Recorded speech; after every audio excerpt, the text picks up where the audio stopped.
રાજકોટની સારથી એકેડેમીના છાત્રોએ ચરિતાર્થ કરી છે. સારથી એકેડેમીએ સીએ ફાઉન્ડેશનની પરીક્ષામાં માત્ર રાજકોટમાં નહીં પરંતુ સમગ્ર ભારતભરમાં ડંકો વગાડ્યો છે.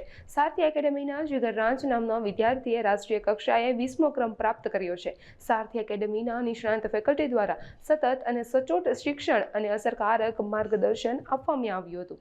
આ સાથે જ સારથી એકેડેમીના ટ્રસ્ટી અને વિદ્યાર્થીઓએ અબતક મીડિયાની મુલાકાત લઈ વિશેષ ચર્ચા કરી હતી. મારું નામ છે સીએ અલ્પેશ ત્રિવેદી. અમે સારથી એકેડેમી નામની સંસ્થા ચલાવીએ છીએ, હું અને મારા મિત્ર સીએ જિગ્નેશ રાઠોડ. આ સંસ્થાની અંદર અત્યારે હમણાં જ સપ્ટેમ્બર 2025માં રિઝલ્ટ ડિક્લેર થયું. એ પ્રમાણે જો જોઈએ તો ઓવરઓલ આખા ભારતનું 15% રિઝલ્ટ છે સીએ ફાઉન્ડેશનનું, એટલે કે પહેલા તબક્કાનું. અને એની કમ્પેરિઝનમાં અમારું સારથી એકેડેમીનું રિઝલ્ટ 49% છે.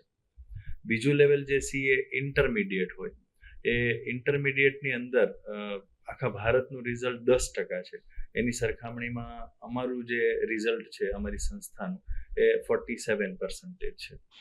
આ રિઝલ્ટ અચીવ કરવા માટે ખાસ તો અમે વિદ્યાર્થીઓની નિયમિતતા, એમની ડિસિપ્લિન, રેગ્યુલર ઇન્ટરવલે ટેસ્ટ, એના ઉપર ખૂબ ધ્યાન આપીએ અને એના રેગ્યુલર ક્વેરી સોલ્યુશન્સ થાય, અર્લી કોર્સ કમ્પ્લીશન થાય, જેથી એમને વાંચવાનો સમય મળે, એના ઉપર પૂરતું ધ્યાન દેતા હોઈએ છીએ.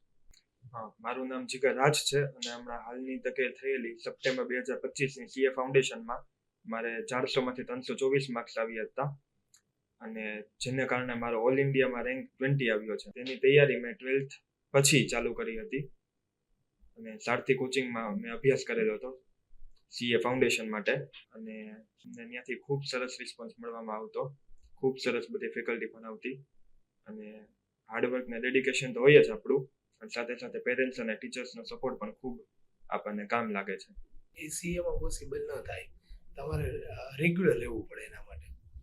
અને શું છે, તમે જુઓ રિઝલ્ટ, તમે કીધું એ પ્રમાણે કે ભાઈ ઓવરઓલ રિઝલ્ટ ખાલી ફાઉન્ડેશનનું છે એ 15% જ છે, પણ આપણી સંસ્થાનું રિઝલ્ટ 49% છે. એનું રીઝન એક જ છે કે આપણે પહેલેથી ધ્યાન રખાવી છે અને છોકરાને ફર્સ્ટ ડે ઓનવર્ડ્સ કહી દે છે કે ભાઈ આપણે ડેઇલી વર્ક કરવું પડશે.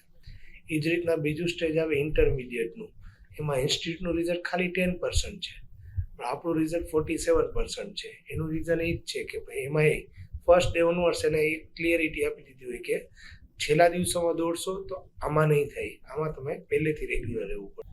પણ એના માટે જ અમે એવું કરીએ છીએ કે ડે ટુ ડે પ્રિપરેશન કરાવીએ અને થોડા સમય પછી અમે થોડીક એક્ઝામ કન્ડક્ટ કરીએ.